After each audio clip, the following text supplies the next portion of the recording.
You are listening to the I Choose My Best Life podcast with Dr. Saundra Dalton-Smith, a show that is dedicated to helping you live fully, love boldly, and rest intentionally. For additional resources, visit ichoosemybestlife.com.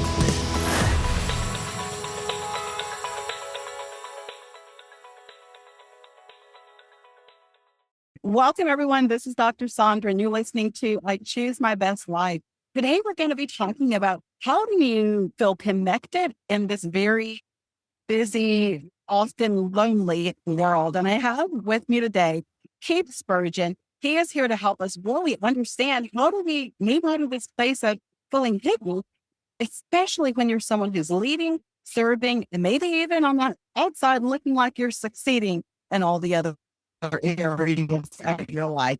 So, Keith, I want to take a moment just for you to share a little bit of your background, because you have, that has, I always love to say, you're not retired from ministry, but you have been repositioned and repurposed in your calling. So share a little bit more. Yeah, Saundra, thank you so much for having me on the show. It's an honor to be here and to share with your audience. Yeah, so I pastored a church, started church when I was 34 years old, and that was a couple of years ago, and handed it off to the next generation last November. So it's very recent and it's been great. I'm so thankful, and lots of great things happen. I also have a leadership network called Growth Resourcing Group that I lead, invest in leaders around the world. And yeah, that's what's going on with me. I'm married to my wife, Susan. We have 4 kids and 13 grandkids. So that's a little bit about us.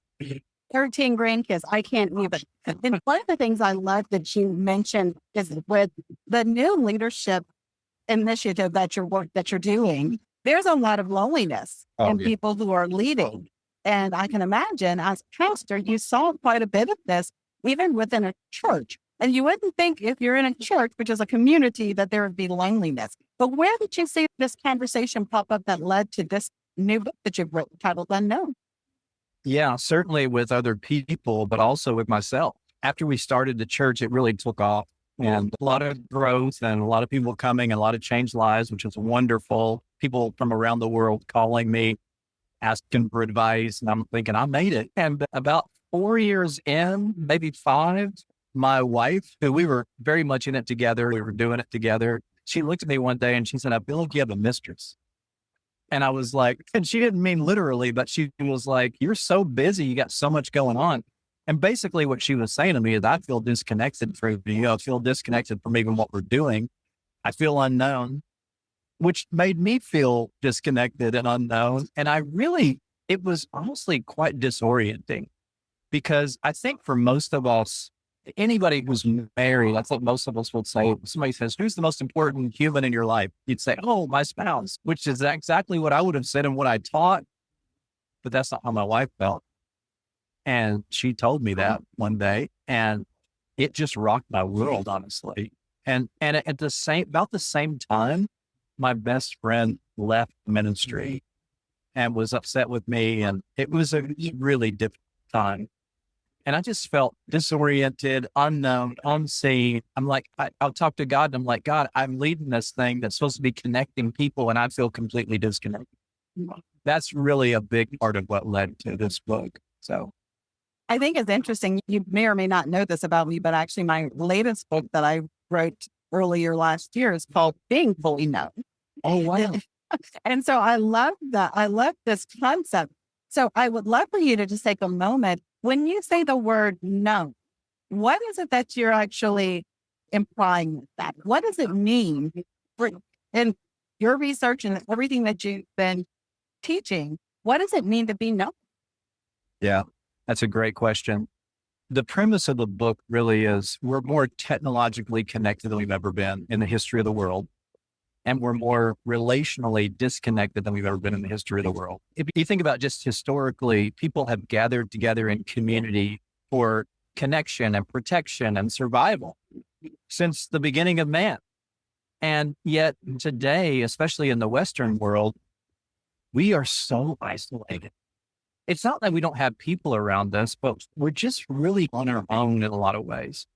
And we like it that way until we don't. until we need somebody, Exactly. which we all have those days. And so to me, being known is inherent to our design from God. We all want to be known. We want to be seen, we want to be heard, and still love. And that's really what we're all looking for. We want relationships where somebody really knows the real me and they still love me. And when I have that, everything's okay. You know what I mean? I can deal with life if I've got those kinds of what I call an inner circle of people, a circle of sisters or a band of brothers who really know me. I really know them, and we all still love each other. And that's all not common in our day. I'll just put it that way. Now, oftentimes, if someone is, let's say, in the limelight, so to speak, everybody sees you, people know you. They say, oh, they know you by name, but they don't necessarily know your heart. What type of cooking does that you create that makes it important for you even to not? So I find for a lot of leaders, that's a part of it because you want to show up in a certain way. You will be seen in a certain way, but there has to be another level to that, really, for you to have the spiritual and emotional health that's needed. Where do you find with the leaders you work with that they tend to struggle most with that? Yeah, I think as leaders, just like you said, we want to put off a certain air of confidence and I know what I'm doing. Everybody follow me, which is good. And we have to do that. We can't fall apart every time we're in front of our people because everybody's gonna be like, it's just going to work. But all of us need, as I said before, an inner circle. We need a few people. And if you're an introvert, you might be thinking, I don't want anybody, but we all need a few people. Even if you're extremely introverted, we need a few people in our lives who really know us and really know them. Jesus modeled this. The first thing he did after he went to the desert and gets tempted by the devil is that he invites a team around him. That's the first thing he did. That should say something to us. That's how he kicks his ministry off, is by inviting a team of people. And then within that team, he had an inner circle of Peter, James, and John who got to experience things with him that nobody else did. I often tell leaders, if you have to be fair, you're not going to be a very good leader. Because if you think everything has to be exactly the same, exactly equal for everybody, you can't do that. You're going to have a very small group of people that you ever lead. But there has to be a few people around you who get the behind the curtain view. They know you and you're fully known by them and they're fully known by you. And you're still committed to each other. You still love each other. And I'm not talking about, I was just talking to a leader right before this interview about all the leaders that were falling and hear all these celebrity pastors and they're falling off the edge. And every single one of them had organizational systems of accountability in place in their lives. And yet it still happened. It's because accountability isn't real without relationship. It's just not. So you can have a chart, you can have an org chart, or you can have this, here's my oversight. This person is my oversight. Okay. Do they have your wife's phone number? Do they have your husband's phone number? Because if they don't really know what's going on with you, and it's just a different level of relationship that leaders often avoid, but desperately need. And not always, if Jesus needed it, I definitely need it. Absolutely. And I think for many people, what you just stated is the issue. They have levels of accountability without the depth of relationship to actually be able to keep them. Yes, exactly. And so it doesn't mean anything. Exactly. So it's like paperwork. Exactly. It's documented, but it's not really in effect. So what happens, or maybe some of the subtle signs that for someone who is in this place of like relational survival mode, we have to document it, but it's not actually healthy and functioning. How do we begin to recognize that when someone is a little disconnected from the work that they're doing and the relationships they have? Are there signs, symptoms? Yeah. No, again, great question. One of the signs is that there aren't people who are saying really hard things to me on a regular basis. Like as a leader, I've got to have people who I'm reminding regularly. I use the 6-month rule for my people, for my teams. And I'll say to them, about every 6 months, and I feel like a broken record. I'm like, hey, I just want you to know everybody in this circle has full access and freedom to say anything you feel like you need to say to me. I'm not saying I'll agree with all of it, but we'll have a discussion and I'll take it very seriously because you're my children. And I need people in my life who have that kind of access. If you don't have those kind of conversations on a regular basis as a leader, people are backing away. But you may not know it, but they're not telling you everything you need to know. There's things that they're holding back because you're not reminding them, hey, I'm open to this. And then the other thing is, if when people share difficult things with you, confront you, if you will, and you respond with anger or manipulation, or you power up on them, those are really bad signs of a very unhealthy leadership culture. That's going to produce some really bad fruit. Whether you think it is or not, it's going to end up producing some bad, because the best people are going to leave you. The people who really have something worth hearing are going to leave if it's not healthy to say what they need to say. We're talking about this from a church leadership culture, but a big part of my work now is actually in secular spaces and on general marketplace business circles, where I do a lot of training based around biblical concepts that actually help businesses thrive. And I can so see how important this will be, because what I find with a lot of these organizations, I teach a concept called the 7 types of rest from my book, Sacred Day. And one of the types of rest is called social rest. Social rest, oftentimes I use the life of Jesus and these social rest circles that he has, the masses, the 12, the 3. Yeah. And I find for a lot of leaders, that is the area that they fight against the most, because they don't, I'll put it this way, their identity is so wrapped up in being correct and being perceived as correct, that they fight back against any type of correction or feedback. It might not even be correction, just feedback. Feedback on what's happening. How, as a leader, can we help detach our identity from this need to perform and to be right all the time? Yeah. I'm working with more and more marketplace leaders as well. And I'm totally relating to everything you're saying. The issues there that keep us from being open to feedback. And that's what in your family, with your spouse, with your kids, at church, at work, wherever we are. I call feedback the breakfast of champions. That's so good. Because we all have blind spots. Every one of us, I have blind spots right now. I don't know what they are, which is a definition of a blind spot, which is why I need, and God gives us the grace of other people speaking into our lives to help us see those things. And I think for leaders, you're absolutely right. We want to be correct. We want to have it all together. We want to put on the face. But I say this to leaders all the time. If I'm sitting in a circle with my team and I come to this great awareness about myself, I have this weakness, and I share it with them, nobody in the circle is surprised. Nobody in the circle is, we never saw that. They know. So if we think that by hiding it, they're not seeing it, we're only fooling ourselves. It's the emperor with no clothes. It's that whole principle. And my experience for myself and with leaders I work with, when we share vulnerably with our teams, I'm not talking about sharing it with everybody, right? But sharing it with the right people. You share it with your inner circle, with your team. You share something vulnerable. You share something you're struggling with. You share, you know what, in this situation, I'm really not sure what to do, guys. Let's figure this out.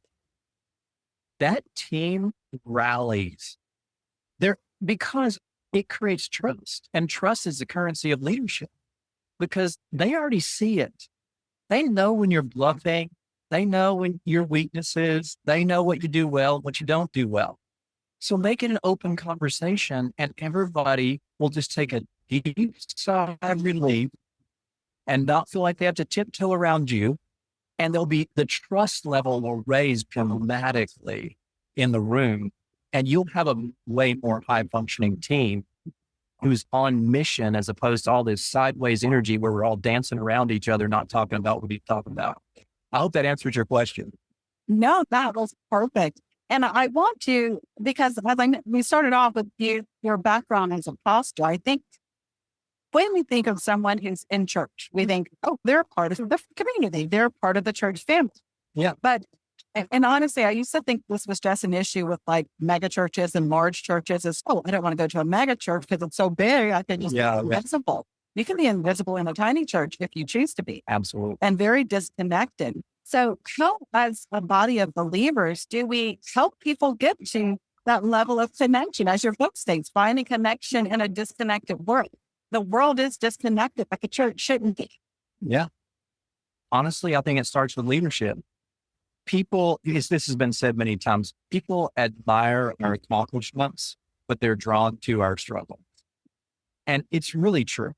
As a pastor, for example, when I would share like a marriage series, and I would share principles and things that we've learned and all that kind of stuff, but I also, pretty much every message, I would share something about where Susan and I struggled, or where I made a stupid mistake, or whatever.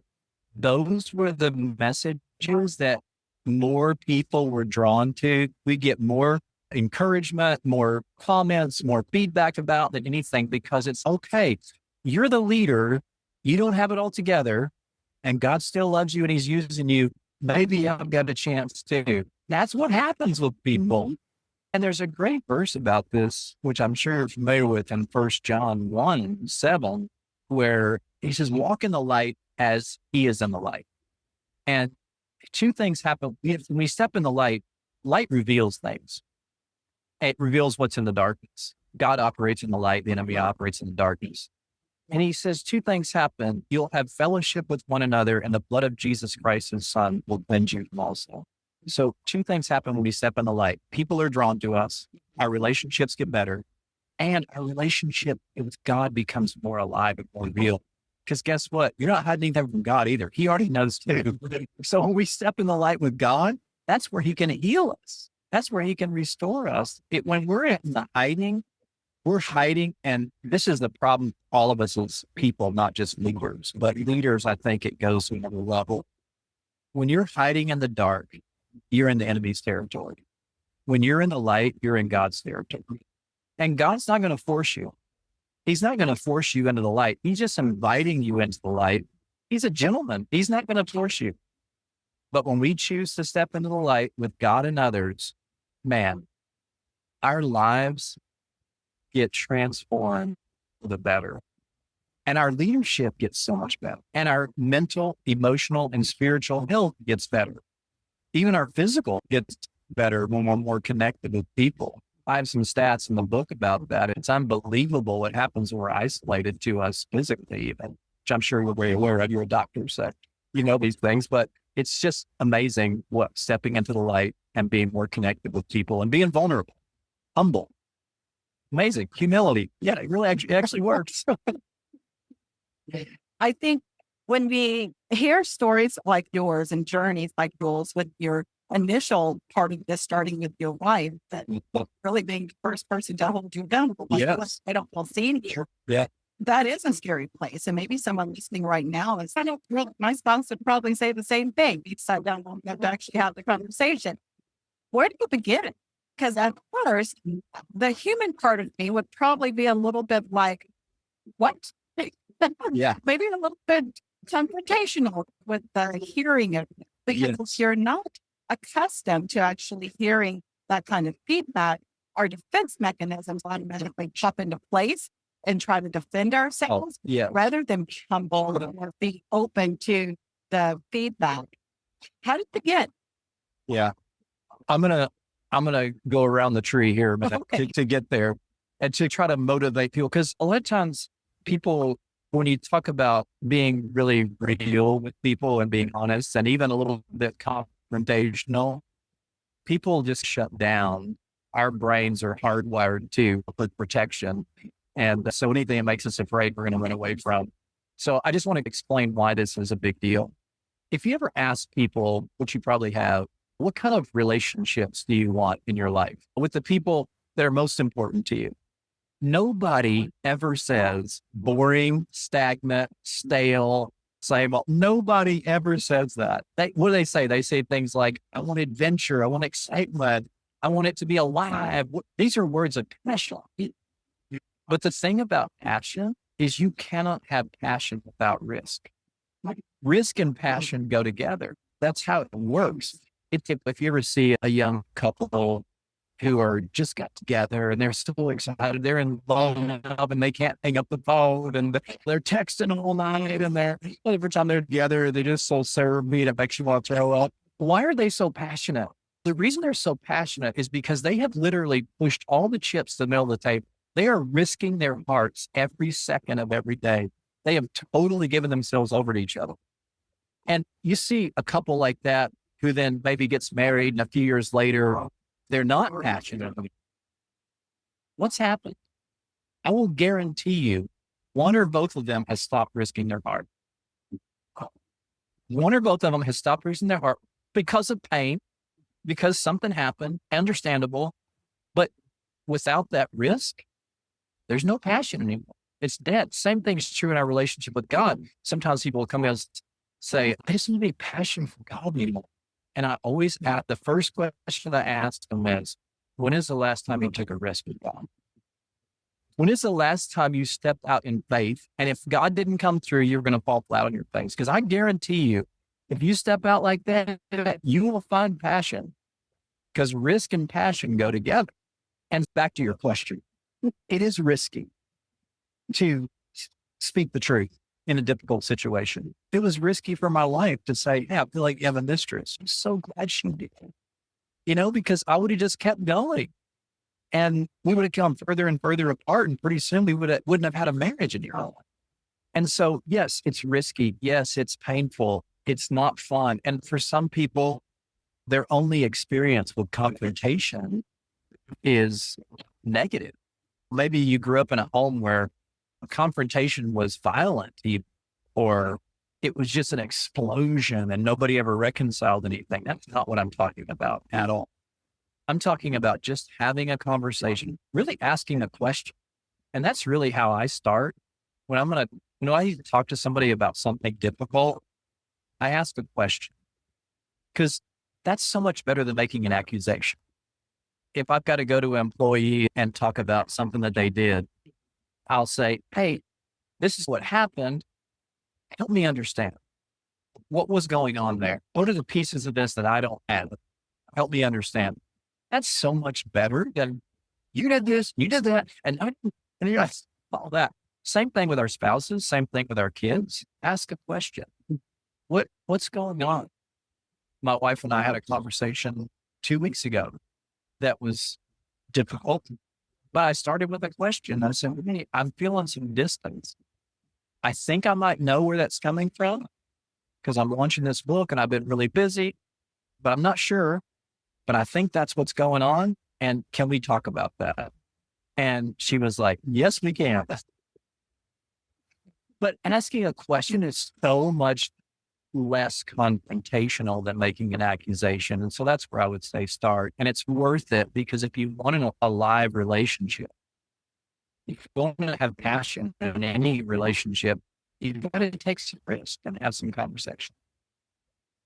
That's such a great way to look at that from our relationships with people as well as our relationship with God, because that risk taking is something a lot of us are pretty averse to. Yeah. The safety, we want the comfort, we want it to just feel good all the time. And risk has a level of discomfort to it. That's also what makes it exciting and all those things, passionate, those things that you mentioned. And I know that this is a topic that pops up a lot for people who have experienced any type of hurt. And as you mentioned, with so many different leaders that we're seeing, people, and I'm not going to name names because honestly, it doesn't matter. Any of us can be in opposition. All of us are human. So when that happens, though, people who have just really risked their faith, almost, so to speak, because this person helped me come to Christ, or this person's word just really brought me out of a hard time, they feel a little let down, like as a lot let down sometimes, 100%. And all these other things. And then they careful about risking those relationships with other people within the church, because this person could fall, then my pastor could too. How do we keep that level of risk, even when you feel like you've experienced church bullying, some people say? Yeah. Yeah, that's a great question, Saundra. And yeah, well, part of it is, the simple answer is, and I don't mean this as a platitude, but it's really true. Whenever that happens to me, I have to go back and ask myself, who is my faith really in? Is my faith in God, or is my faith in a person? Because if my faith is in a person, I'm going to get let down every time, because we are all broken. I don't care who you are. I don't care how famous you are. I don't care what accolades you have or what you've done for God even. You're broken. That's why we need a savior. Amen. And so my faith cannot be in a person. Now, having said that, we all get disappointed with people and situations and things. And sometimes we need some healing, honestly. And I think with leaders in particular, if you grew up in a situation where leadership wasn't healthy, whether it was your parents, a coach, a teacher, somebody in authority mistreated you in some way, abused you, mistreated you, sexually, physically, whatever, that's a whole nother level with that. And when leaders fall or fail, when you're experiencing that past trauma, all this comes together all of a sudden. And I think those kind of situations, I would say, man, sit down with somebody like you, or sit down with a counselor, a therapist, somebody that you could really, a coach, somebody you can really trust to help you walk through that healing process. That maybe what's happening today is just a throwback to what happened before that hasn't been fully dealt with all the way. And yeah, kind of like the lights on your dashboard of your car. This is a light. This is a warning light saying, hey, there's something that you haven't dealt with yet. If you go back and deal with that, or maybe you dealt with it, but there's still some more to do. And that'll help you get through this as well. I hope that makes sense what I'm saying. Yeah, that was excellent. And I want to make sure people actually know how to connect with you, with your leadership services, as well as can get a copy of your new book, Unknown, Finding Connection in a Disconnected World. And so what are some of the resources that you have available for them? And one of them is a really amazing resource. So listen up. You can go to my website, keithspurgin.net. So KEITHSPURGIN.net.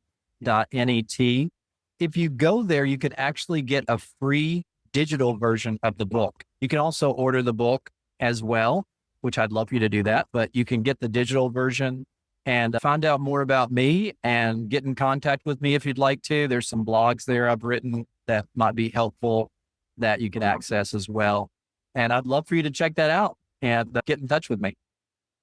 So wonderful, Keith. And so we will be connecting to his website, as well as to the book on Amazon, as well as to social media, so that you're able to find out, how do you get connected as a leader? How do you lead well? How do you stay in a healthy place with your relationships, with your family, with your colleagues, and with God? So Keith, thank you so much for joining me. Oh, it's been so good. Thank you so much for having me. Until next time, everyone, live fully, love boldly, and rest intentionally. How can you keep your energy, happiness, creativity, and relationships fresh and thriving in the midst of never-ending family demands, career pressures, and the stress of everyday life? Learn about best-selling book Sacred Rest and discover the 7 types of rest you need most by visiting restquiz.com.